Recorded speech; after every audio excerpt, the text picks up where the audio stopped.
Sue, we'll start off. Well, actually, this is the first thing I want to say, because this book comes from various shows that you previously made, starting in 1997 with Right Stuff, Wrong Sex, which is about the Mercury 13, and it is about the female race for space, which never ultimately occurred, and is a fascinating. But before we get onto any of that, you said that you tried a similar book to this about 10 years ago, yep. And at that point, publishers were like, "I don't really think that people want to know about women in space or generally." Well, they just said women's history, full stop. They said it doesn't sell.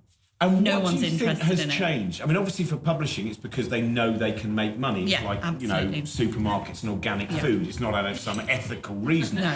But why do you think it is that suddenly we are seeing, and it's fantastic, I mean, so many books for kids, all of these different books, which are, here are 100 women who changed history, here are 100 women who are great rebels. Because the world has finally woken up that they share 50% of the bloody population with women. I mean, what has taken people so long? That not only are women here, there, we've always been here, but more importantly, we've always been there doing stuff, We've been part of the space race. Like Hidden Figures showed that they were, doing the writing the code, they were doing the mathematics to get people into orbit in space, getting to the moon and back. It's just that, it's like they say, history is written by those who won normally if it's a war, and it's the same, I think, with women's history, because for centuries, history has been written by men. And finally, at last, if you notice that most of the stories of women's histories that are coming to the forefront have been written by women, because we're interested. Obviously it's us. And then when you find out that yes, there have been women scientists for hundreds of years, there have been women astronomers, there have been women engineers, and in this case, women who were qualified as astronauts in 1960 and 61 and never actually got the chance to go into space, it makes your eyebrows shoot up a bit and take notice. And the great thing is that people are taking notice, not just in this story, but other stories about women. Well, this is, before we get on to we will mainly talk about Wally. It's a great pity she can't be here. In some ways, I'm almost glad she can't be here, just because what you've created in this book is such a vivid picture. And I believe she will live up to this from all the footage I've actually seen of her.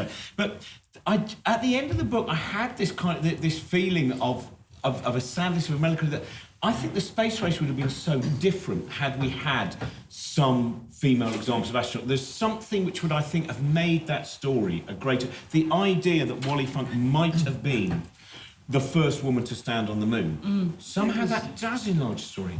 So much, and you'll know this, but so much of that particular period of history, particularly the late 50s, there was that imperative somehow seen, particularly by men who ran NASA, who all came from the military, that we must beat the Russians. And so they had the opportunity exactly. to beat the Russians. Eisenhower himself wrote the letter that said, we're not going to have an open casting for astronauts. We're only going to choose test pilots, because test pilots, they've already been trained. We have access to their medical records.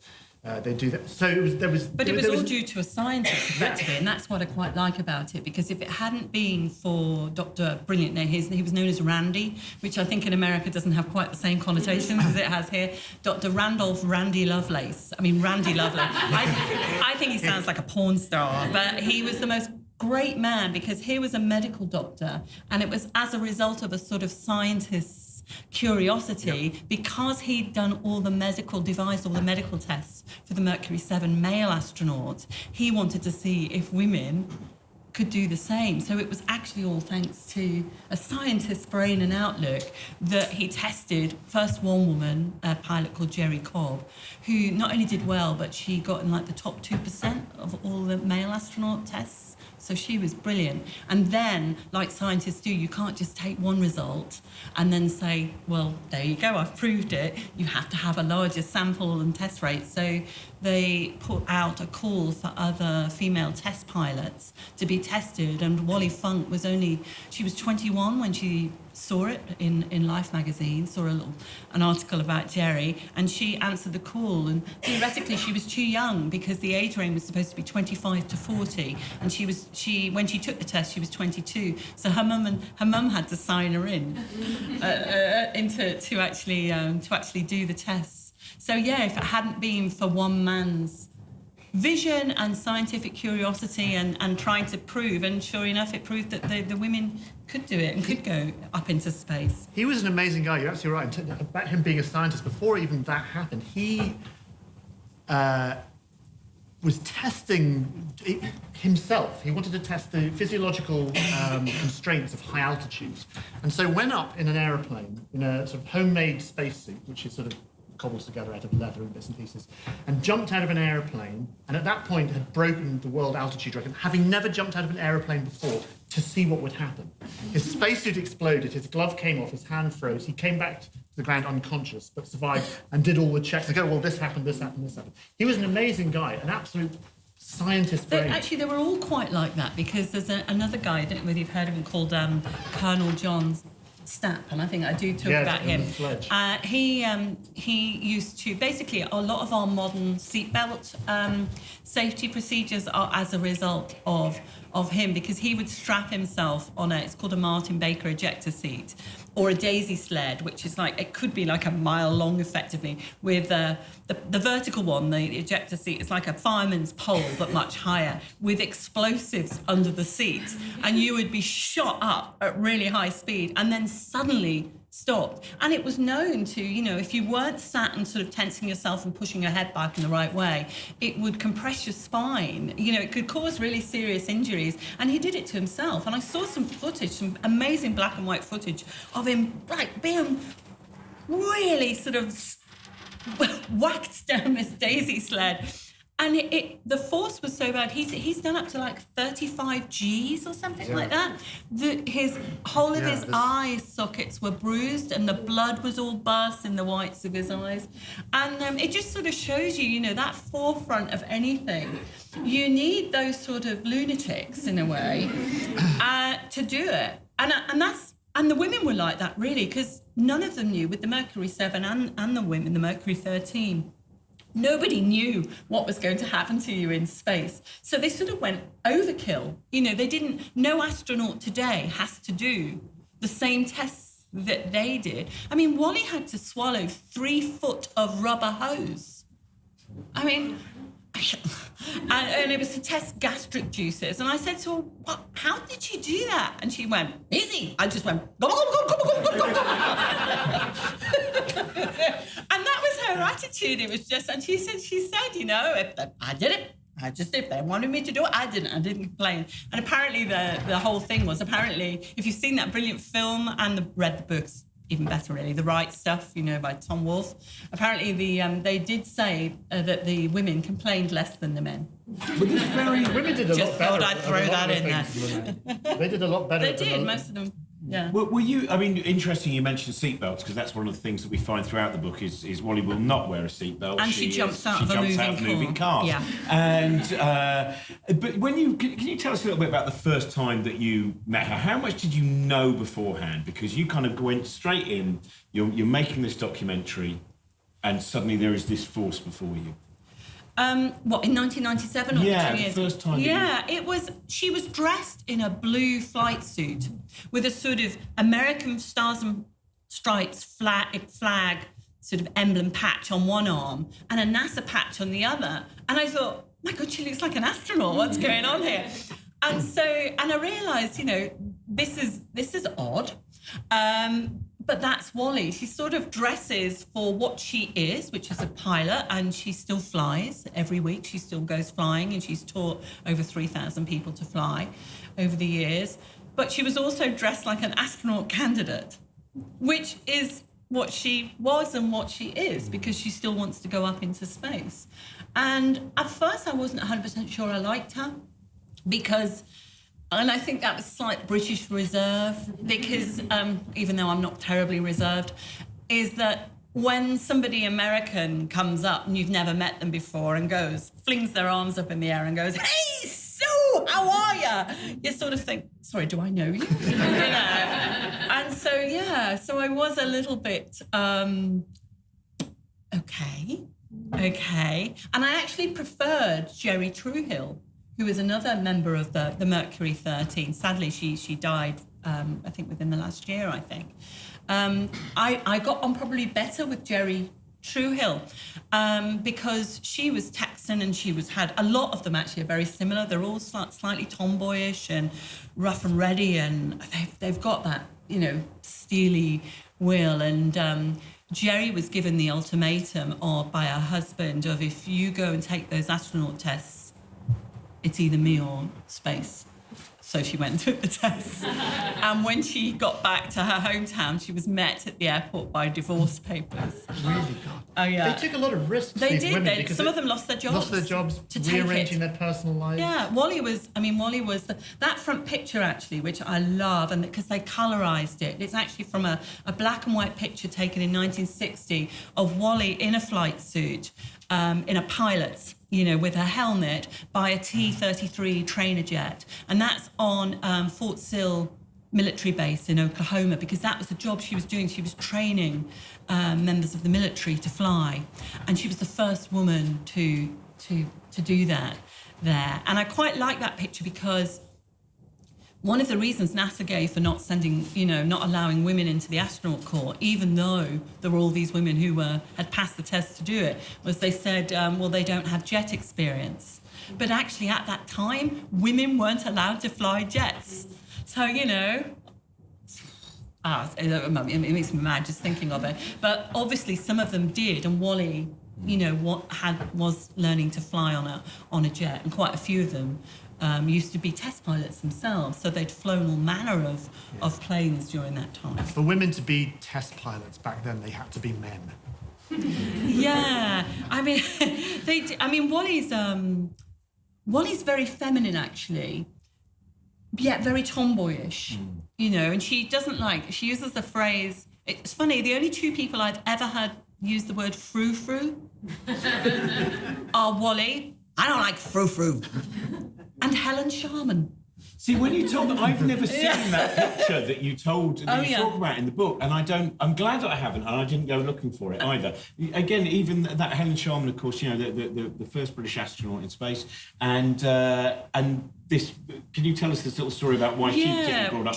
When she went up into space, the first Briton in space, as we know, Helen really got on well with Alexei Leonov. And he was her boss, effectively. He was the first guy to do a spacewalk. And there was a tradition on board Mir where whenever a new astronaut would come on board, they would dress for dinner. And so the men would put on a little bow tie, and the tie would float up, and it would look really lovely. And well, obviously for Helen, Alexei got a surprise for her. And it was the sort of, think of a wedding dress in the 1980s. The biggest amount of sort of puff sleeves, frills, ribbons thing, and it's bright pink. And that's why Helen said it was so frou-frou and just not her at all. But she couldn't really say no because she liked the guy. It was supposed to be a joke. And it was, so she had it on under her astronaut suit. And when it came for dinner, she took it off, and they thought it was absolutely hysterical. But what really annoyed her was that afterwards, a lot of the photos then of images of her in space seemed frivolous because it was her in a dress, because she was actually the first woman to go on. Well, that idea of, and I know that you've got, in a moment, we've got, there's some fantastic stuff that Dallas has got of old magazine reports but about the kind of, the desire to somehow belittle or the achievement, like Tereshkova, where you talk about in that book something which had remained as supposed truth for 30 years of her existence, which was that basically she'd almost screwed up the mission, she did something wrong. They're very disparaging, not just Russians, but actually Americans. The flight director, Chris Kraft, who I met in 1997, he was pretty rude about everyone, really. He was really rude about Scott Carpenter, said he should never have flown. And he called Valentina Tereshkova a basket case. And there were a lot of criticisms by people within the industry, and I've heard them over the years that, she wasn't very good, she didn't do a good job, she felt sick. And you just think, well, most astronauts feel sick, they get space sick. And in fact, while she was up there, she realised that she was basically, the spacecraft was pointing in the wrong direction. And if they'd had deployed a maneuver for her to come back, instead of coming back to Earth, she would have actually gone out into space. So she would have died just at a higher orbit, just orbiting around the Earth until she died. And it was an engineer's fault. They'd made the wrong calculations. And she informed Mission Control in Russia and said, there's something wrong here. I'm pretty sure this is not supposed to happen. Could you check it? And they didn't sort of believe her at first. And then they did do the calculations and they found she was right. And she kept that secret for 30 years so as not to embarrass the Russian male engineer who had got it wrong. Probably because who knows what might have happened to that guy. But also then anecdotally, had that happened, it would have been, of course, oh, you see what happens when you put women in space. Probably, I mean, that would have who had... knows, yeah. Did the Americans look quite closely at Tereshkova? Well, yeah, they knew when they were they knew that Russia was going to put a woman into space. So they knew that when the Mercury 13 were undergoing their testing. So they could have, and let's face it, it was at the time very competitive. The Russians had put Yuri Gagarin, first man in space. They'd beaten them each time. And then they beat them with Valentina Tereshkova with the first woman in space. So it was a sort of political mistake as well, you could say, even if they just wanted to make a point, which effectively is what Russia did anyway, because after Valentina Tereshkova went up, they didn't send anybody up for about 20 years. And the only reason they sent that person up, which is Svetlana Savitskaya, was because they then heard that America was going to put the first woman in space, which is in the early 80s, it's Sally Ride. So they quickly rushed through one of their lots so that they could then beat them again and she could do a spacewalk before, you know. So it was a real no, but not really egalitarian. Valentina was just a token, which is really sad. Because like you said, Robin, you know, wouldn't the world have been different if for the last 50-odd years we knew that both men and women had been in that very visible part of the space race, which, let's face it, is the astronauts. They get the glory, even though there are thousands of people beneath them that make it possible. I know you've got Dallas, because in the book at one point you talk about the fact that certain things were written about, and if this young lady goes into space, she'll probably miss her heels. Yeah. She'll probably take her high heels into space. Of course she will, she will. It's very much, I mean, this is actually Betty Skelton, who was another... not one of the Mercury 13, but another female aviator. This is a cover, by the way, for those listening. Look magazine. What month should they go on eBay to find the... it's got 21 pages on psychiatry, the troubled science. 2nd of February, 1960. And here we have Betty Skelton parading around in one of the famous Mercury 7 silver spacesuits. And of course, when we think about the silver spacesuits and the Mercury 7, the whole culture was deemed and designed to look very macho. It was designed to look very male and very Buck Rogers. And it was also fake because the Mercury 7 famous picture of them in silver suits, they just had DMs on, exactly like mine, but they'd spray painted them silver. They weren't moon boots. But this is it, and it's actually quite interesting because Look magazine, which is, I guess it's the kind of equivalent of, not quite Hello, but it's probably a bit more highbrow than Hello. Hello for nerds. But it was all it was a bit sort of women in STEM washing of its age. And like, look, we've got women and we're going to do, but it's all, I'll try and show you some of the pictures of Betty Skelton. The lady wants to orbit. Oh, I love it. And we see her parading around doing all the tests with the Mercury, and here she is. Great. Here she is in the swimming pool. But there's a little bit I'd like to read if it's okay with you. And it's there. The conclusion at the end of this little puff piece about women in space, 1960. What the first girl in space will be like. And this is Look magazine's conclusions. And actually, when you look at the magazine as a whole, not just this particular article, you really get a sense of the sort of rigid gender roles of 1960s middle America at the time. It's all adverts for the Marlboro Man. It's all women in the kitchen. It's all men doing proper work. But this is what the... Raisin toast. Raisin toast. Wakes up sleepy eyes with a taste surprise. It looks good, actually. It looks nice. I know, I'm liking that. What the first girl in space will be like. Our first girl in space will probably be a flat-chested, lightweight, under 35 years of age and married. Well, that got an audible gasp from her. Though not an outstanding athlete, she will have extraordinarily precise coordination. She'll be a pilot. Her interests will tend towards swimming and skiing, rather than the more muscular sports like wrestling. Was there had wrestling? There's probably a bit of wrestling in space. She will adjust well to isolation and be able to hibernate, but also snap into immediate alertness. Her personality will both soothe and stimulate others on her space team. So there you go. That's great. Actually, That's interesting they say skiing, because Wally was actually in contention to be an Olympic skier. Oh, there you go. Yeah, maybe that is interesting. And the isolation, as it happens as well, the isolation test is one of the later tests for the Mercury 7 and for the women. And Space Cowboy. Oh, love That's it. what the astronauts were about. You know, the whole idea of the astronaut was basically that, I think. And the isolation test, Wally actually beat John Glenn and all the men, because she stayed in an isolation tank for 10 hours and 35 minutes. It was basically them who said, "You've got to come out now," wasn't it? It was just like, which is really... I just can't imagine her silent for 10 hours and 35 minutes, because when we were travelling, because she came over to Europe and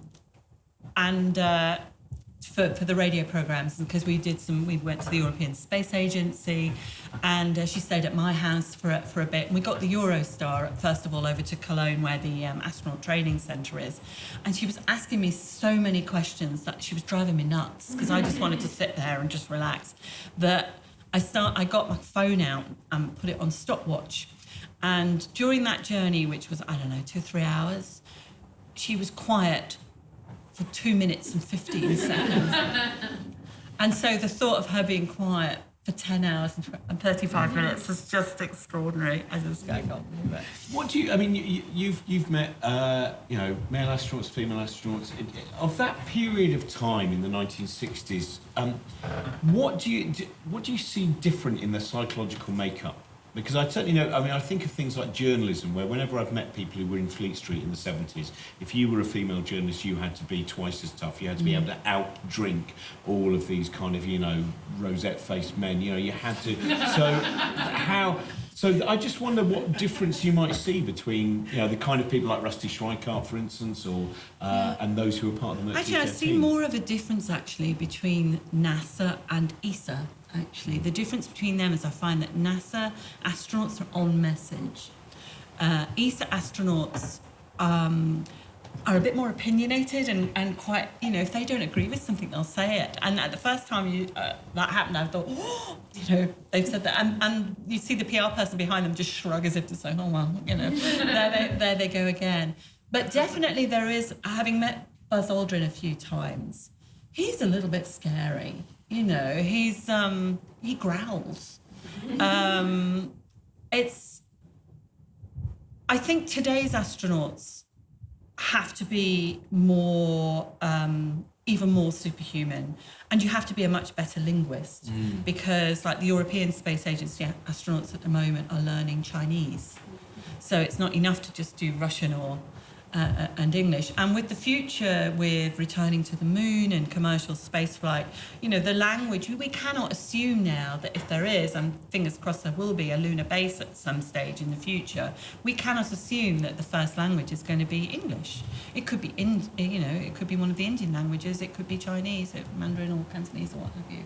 So I think it requires, they were tough, you're right, they were tough back then, and they were the best of their kind in terms of physical ability and bravery and test pilots. But nowadays you have to have that and a degree and preferably a PhD, and speak 5 languages and go caving and do, and be able to skydive and, rustle up a cupcake. It's just... the job description has changed. I remember the very first NASA document from 60 years ago when they actually clearly defined the role of the astronaut.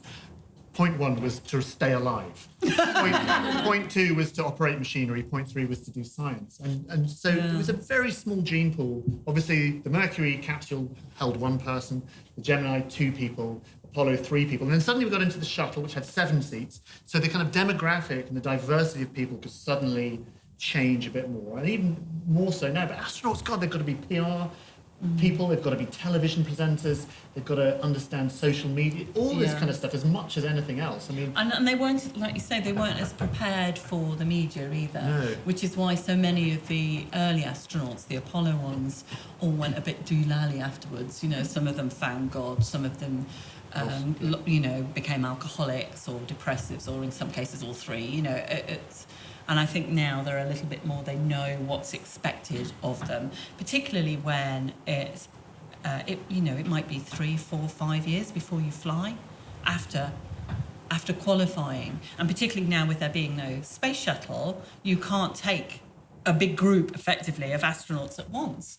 So your waiting list has got longer and longer. So you'd have to do more of that, the PR stuff, don't you? Exactly, being an astronaut. I mean, the poor guys who came back down to Earth on that Soyuz incident last week, you know, are they going to miss the rotation? Because the American astronaut, he hasn't flown, and he's not necessarily going to be assigned to another flight. I don't know. That's an interesting question, actually. You know, which would be, you'd be well fed up, wouldn't you? Yeah, you'd be absolutely. Although I think technically, didn't they go into space? They passed the Kármán line. Oh God, I don't know. Maybe. Yeah.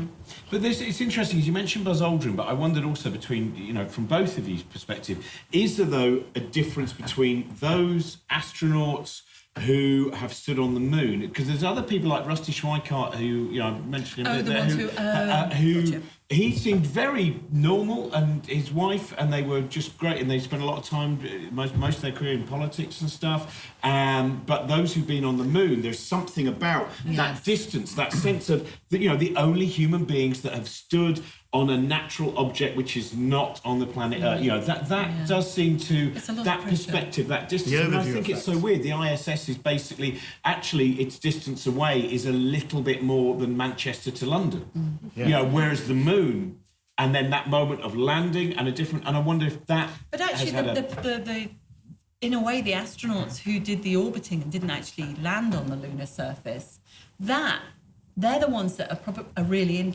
interesting to talk to, because obviously when they're on the far side of the moon, there was no communication. Think of that, how alone you are with that view. They always say it's just incredible. And yet, as you say, people were more interested in who walked on the moon. I think that's something that we're more fascinated by. I mean, I'm talking to Al Warden, who was the Apollo 15 command module pilot, who did that. He was in lunar orbit whilst Dave Scott and Jim Irwin were on the lunar surface. And the question we all want to ask is, what's it like to be the world's loneliest person? To hold up your thumb and block out planet Earth and everyone. And he's like, I was too busy, you know, I was making maps, I was doing this, I didn't even think about it. You know, I looked up at the moon and went, yeah, the map maker's got it pretty much right. Yeah, that's how I remember my globe. You know, and then went back. So they didn't really from what I gathered, they didn't really have. We want them to say, yes, I had this kind of transcendental moment. Well, that does seem, a few of them, they do go, I had my mind on other things. You're right. It's very. But that's, in fact, Richard Wiseman's got a book coming out next year, which sounds very interesting, where he's actually just interviewed all the people who were Capcom, who were the person on the ground with the direct, you know, including Charlie Duke was Apollo 11, wasn't he? Who then, of course, did land on the moon as well. Yeah. But that, you know, I was amazed no one's ever done a book which is basically what goes through the mind of the person who is the most direct link between what could well have been an utter disaster and the pressure on that. Oh, you've got to go in a minute, Sue, and so I want to ask you a couple more things about. I've got to go to Glasgow. It's a brilliant thing. It's we are able to organise people, you know, going into space, but unfortunately, you were given entirely the wrong instructions about what day you were meant to be here. Yes. So getting to Manchester and doing QEDcon has proved to be more precarious. This is now, Wally. A couple of things up. Her level of preparation and thought. There is a beautiful story to tell about the first time that she does that test where you have to go, you know, round and round the G-force thing, that she had basically got her mum's girdle, and because she knew that you didn't, if you were a pilot, you had, I believe, if this right, you had this thing that you'd really be able to strap yourself into underneath the a pressure suit. And so she made her own out of bits of bra and girdle. That's right. There was a corset. It looked like a sort of 1950s style. It was her mother's corset, and it was called a Merry Widow girdle. And so she got her mother, she always talks, I got my mother's Merry Widow. And this girdle, strapped it in real tight so that she thought it would help her with the pressurization to try and make her own pressurized flight suit. But to be honest, the fact that she used to do aerobatics, So you can pull, when you do a sort of loop-the-loop and what have you, you can pull up to 6 Gs there. Well, you're actually only, when you're going to the shuttle, it's only, from the shuttle, the shuttle to the space station was only 3 Gs, actually. So she was more than qualified. But yeah, you're right. I sort of love the fact that she would and will do anything to get into space, which is why she's bought a ticket for $200,000. It's gone up since she bought it, by the way, if you're thinking of buying one, to go with on board Spaceship Two with Virgin Galactic. And it's great to hear that they've had quite a few successful powered flights already this year. They've just announced they've got another couple planned by the end of the year. So it is actually, for the first time, considering she's been waiting over 50 years to go into space, for the first time, it could be next year, 50th anniversary of the moon landings, that they take passengers into space, and Wally is there waiting with her ticket to go up.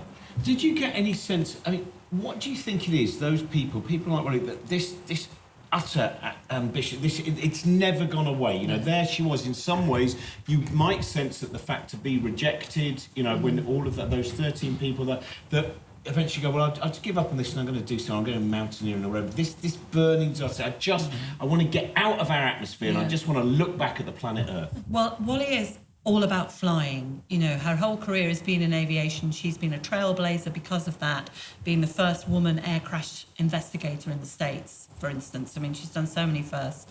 When you're told with that level of ambition and ability, if you're told, well, yeah, you're good enough, but we're not letting you because you're a woman, God, I'd want to prove them wrong, wouldn't you? How angry was she? I mean, obviously there was a... Do you know what? She just do anger. At the time when they say, okay, you're not going to be going to Pensacola to do the Patterson test. She just thought, well, you know, she thought it was a good old boys network, and I have asked her about it several times. She just said, well, I threw it a fish. And instead of getting angry, she took as many other tests as she could all around the States. She was the only woman to do that. She went all around and found out all the tests that she could do and did them on her own steam and through connections. So. It's a beautiful thing, though, just that never falling out of love with that ambition, that idea. And then there's a lot of lovely other things in the book as well. She bought the Queen Mum's old Rolls Royce, and when one day she was going to do an air crash investigation, she drove there in the Rolls Royce. And eventually they were told, could you use the company car next time? Actually, it's just a wrong. But that kind of and the gregarious nature. I mean, you're right when she came to stay with you and ended up going to one of your kids, like a concert and stuff. And the fact that she does seem to have... I call it the Wally effect. You know, if she was to walk through the door now, she would fling her arms up in the air and say hello, and you just can't help it. She's larger than life. And that was sort of why I didn't want to write a traditional biography, and I wanted to do it more as knowing her and our friendship and our trip, because otherwise I felt you'd lose all the Walliness if I just said she was born in blah blah blah. You know, I wanted to tell people about the fact that she walks, you know, gets out of moving cars and won't put a bloody seatbelt on. I wanted all that bit in. And then she had the constant questioning. Sorry, admin interruption. Yeah. What? Sue has to go now. Sue? I had, yeah. Well, thank you so Virgin much. Galactic Oh, yes. Yeah. Well, thank you so much for having me on the Oh, God, you're on a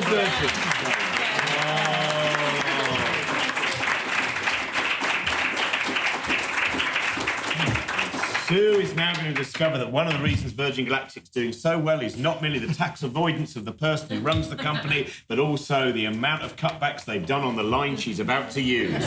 So, I wonder what G of Virgin train West Coast pulls when it pulls out of the station. Yeah. Not 3G, probably. Yeah, just stay stagnant in Oxenholme for 2 hours.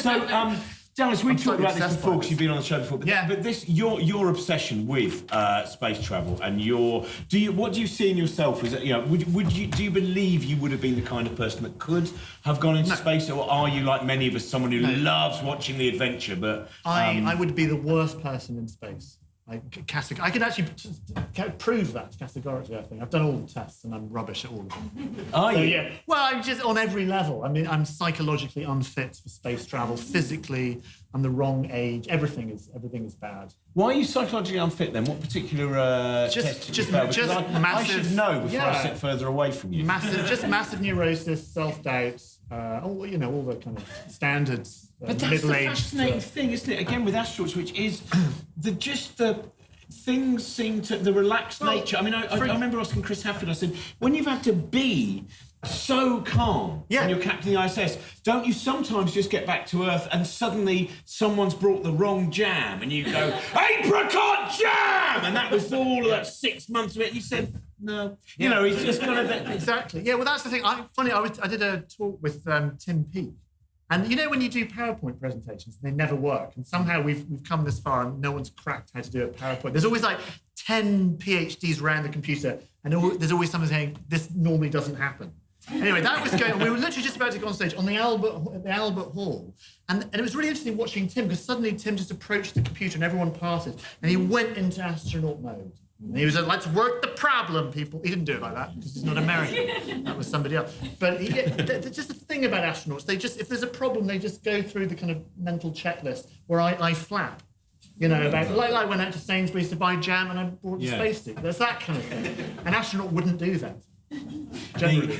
And what about books from around the time that the space race was really first? I mean, there's one called Into Orbit, which is a very good one, which I'm sure you've got, which is each chapter is a different member of, for instance, Mercury, all of that kind of talking about their experience. And it's quite interesting because at that point, each chapter that's being written is as these ideas are developing and is before human beings have stood on the moon. Are there any ones that particularly... the one I really like, Arthur C. Clarke's Dream of Space is terrific, and it's kind of early rocketry. Obviously, he worked a lot with Werner von Braun and that whole group.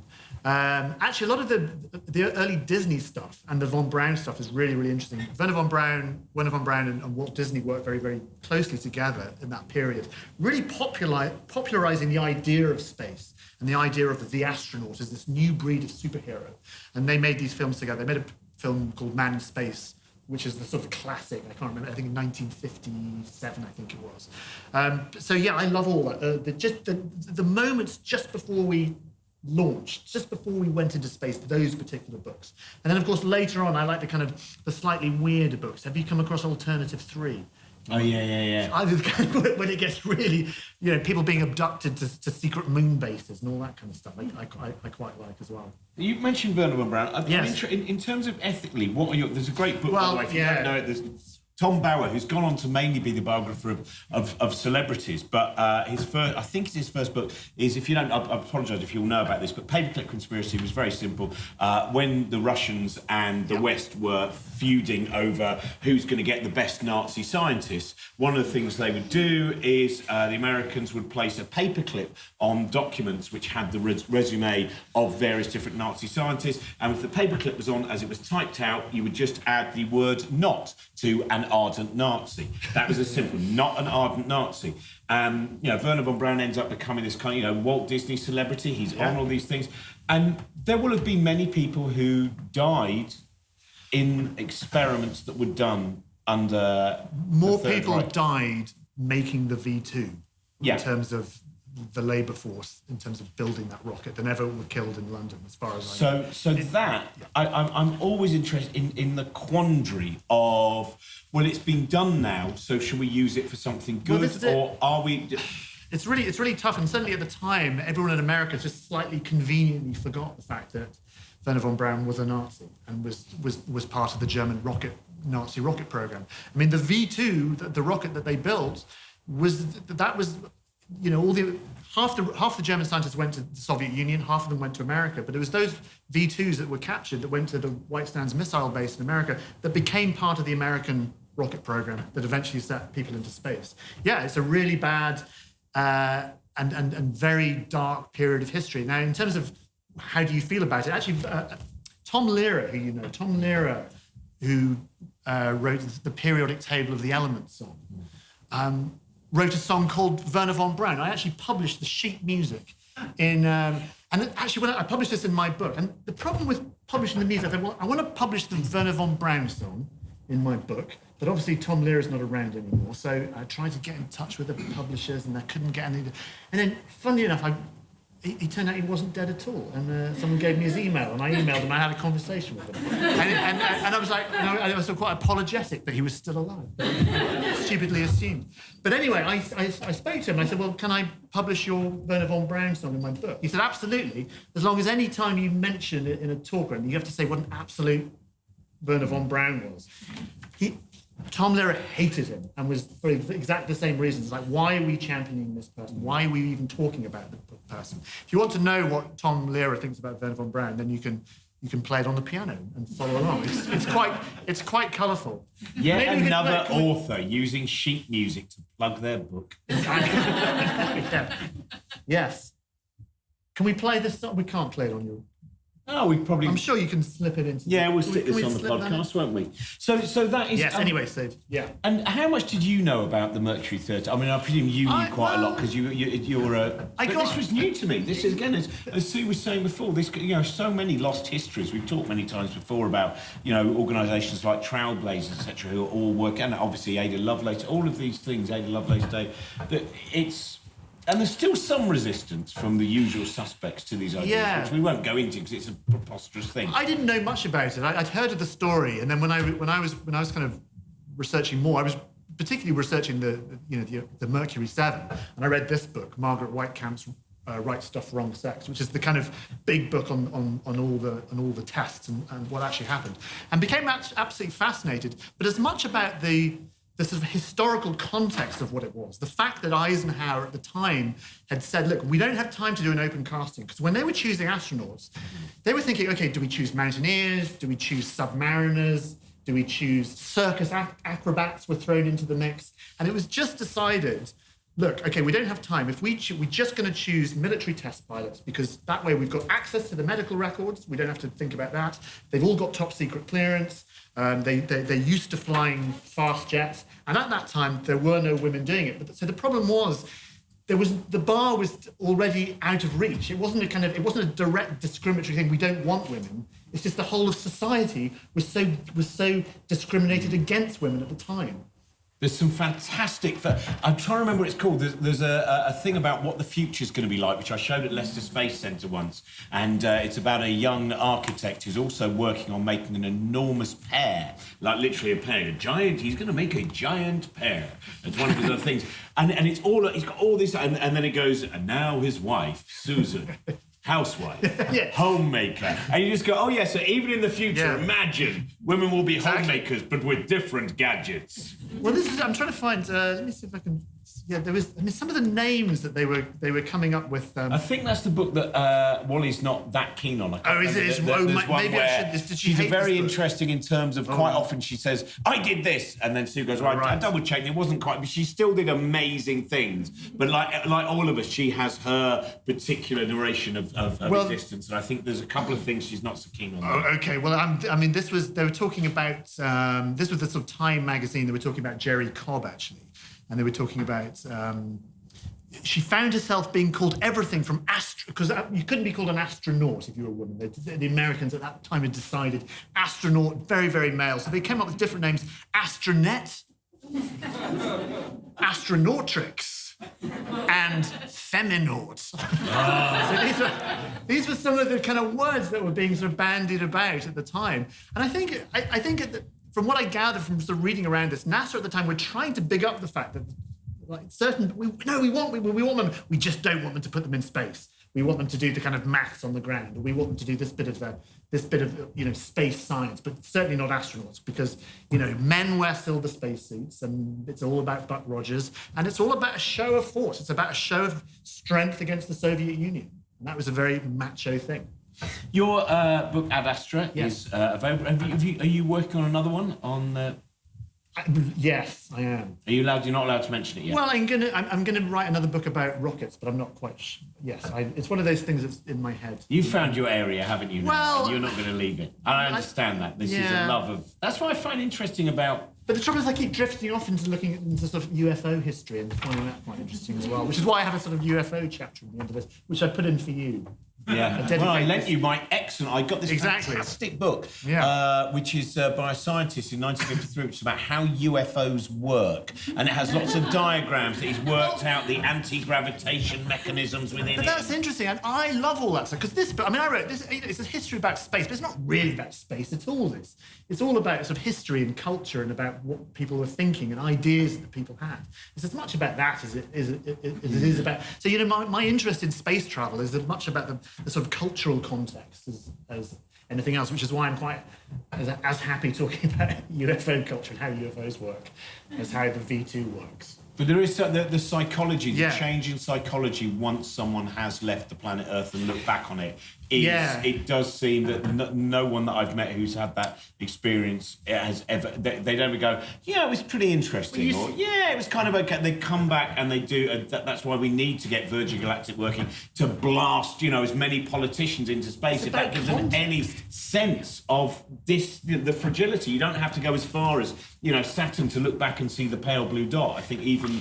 Yeah, I mean it's about context, and people before we'd gone into space. Tsiolkovsky, the Russian mathematician, who's one of the fathers of space flight, his art, if you look at his pictures, it's all about these wonderful line drawings of human beings looking out of windows back at the Earth and humans floating in space. There is something very specifically appealing about this idea of looking back at the Earth. So for all space travel is about exploration and journeying to new worlds, it's as much about looking back. And I think the interesting thing is going to happen where, like you say, low Earth orbit, where the International Space Station is, from here to London, it's not very far away. So the Earth is big in the window. You can see the curvature of the horizon, but the Earth is right there. Now, when you go to the moon, suddenly the Earth you can see as a complete ball. And that does something else to the human mind. Suddenly you see the Earth within the context of the universe. Now, imagine when you're going to Mars and you're seeing the Earth receding away. So you no longer have a psychological or a physical, a visual link with it. What's that going to do to the human body? How are humans going to be able to cope without that visual link to the Earth? Is going to be really interesting. I think it's going to be very hard, especially, if we're going to be on Mars for 3 years, not to have any sort of visual link back home. I think it'll be difficult. The perpetual sensor, did I leave the gas on? I think will exactly. That's not exactly right. Though we've run out of time. Have we? And unless would you like to? I'm very happy to have something. We've got 5 minutes. Have we got 5 minutes? I was just trying my lovely picture of the. But pictures don't really work very well. No, pictures don't work as well on this. So.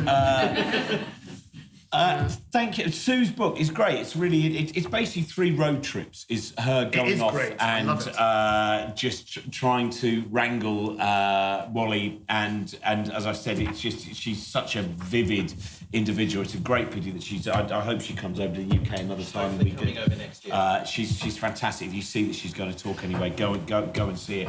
Oh, go on. No, I was just thinking about the overview effect when astronauts.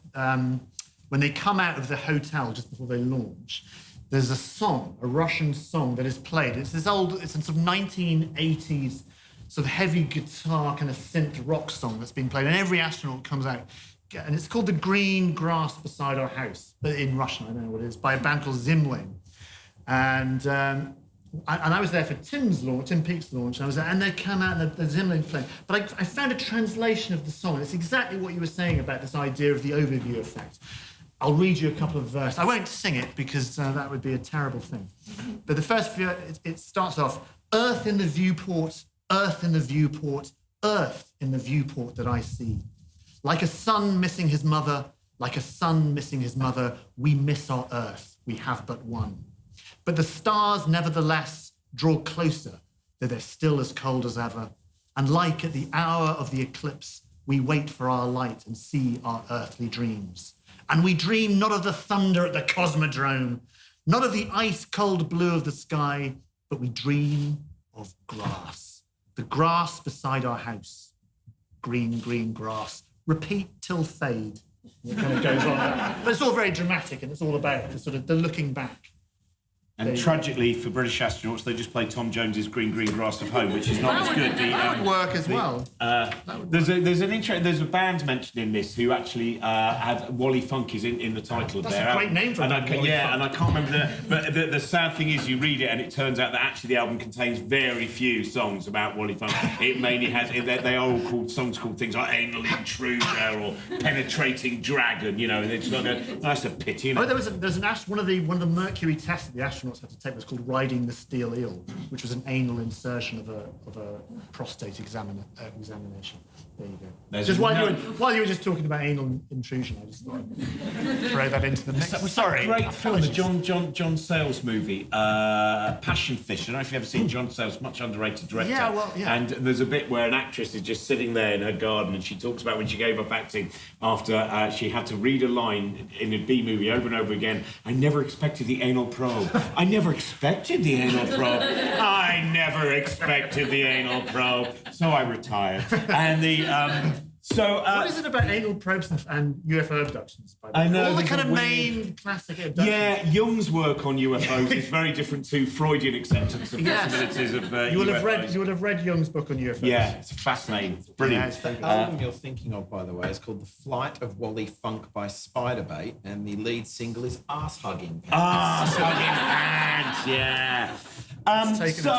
Thanks very much for coming down to this. Okay. And I was thanking them, not you. Oh, I will thank you in a minute. But I'm standing in for... God, I'll tell you what, even though you don't do so much acting, that narcissism remains. I know 14 times. You can have a go on that later if you want. Can we talk about he brought 14 times into the Skeptic Conference. Imagine if I brought in Nexus. I love 14 times. Me too. 14 times. Do any of you read 14 times? Yeah. It's a lot. I think people think it's kind of new agey, but it's generally not. It makes some, mistakes every now and again. But overall, it does just go, it's a weird thing that happened, isn't it? And it's kind of fun. It used to be called The News. I've got the first 50 copies of the 14 times I still have in a box. What were you sent to Sainsbury's to get that day? It was on the way. Funnily enough, it was on the way to Sainsbury's at the Angel, and just what's that street called? It used to be a second-hand bookshop, and I was walking past, and I saw all these first editions of the 14 times, and it was right when you mentioned Ken Campbell, and it was right when I was doing the walk with Ken Campbell, and of course I rushed in and spent all the money on the 14 times, and I still didn't go to Sainsbury's. Yeah. Reading with energy and yet also starving. So thank you very much for you coming down and for QE Decon and for Trent coming up to produce this. Thank you very much to Dallas and thank you very much to Sue. I'm going to go up now. I think your book's upstairs. If anyone wants to get a signed copy of the book that I've just done, which is kind of about imagination and birth and how we become who we become and then how we manage to survive it with the... congratulations, maybe one day. I hope I sell some in the... I think it's going all right. I don't know. I just don't bloody know. It's crazy. I went nearly insane. I actually became more insane than the insanity that led to the book, writing the book. It was... I remember the insanity of writing the book. I didn't touch it literally. That would be terrible. Yeah, but it does become a palpable insanity, doesn't it, pretty much? So thank you very much. I'll be upstairs with the book, so will Dallas, and I'm going to find out what we found out about Flat Earth now as well. What do you mean? Michael Marshall's just been doing his... can I talk to you about Flat Earth? Can we do a whole... Because I went to the one in Birmingham. I went to the Flat Earth Convention. And if you'd like to hear that, tune in next week. We do that. Yeah, it was amazing, and I'm going to go to the one in Denver. That was probably the one because Marshall was saying one of the things is that you see a lot of these people on YouTube who have their Flat Earth channels, and you can see that they're very troubled people because they'll always start off with like, "Hi everyone, thanks very much for tuning in. It's not been a great week." Anyway, so the reason the Earth is flat, and it's like you go, "Oh, okay, I see where this comes from." Anyway, thank you very much. Yeah, we do. We'll talk about that properly. Yeah, that's a good thing to do.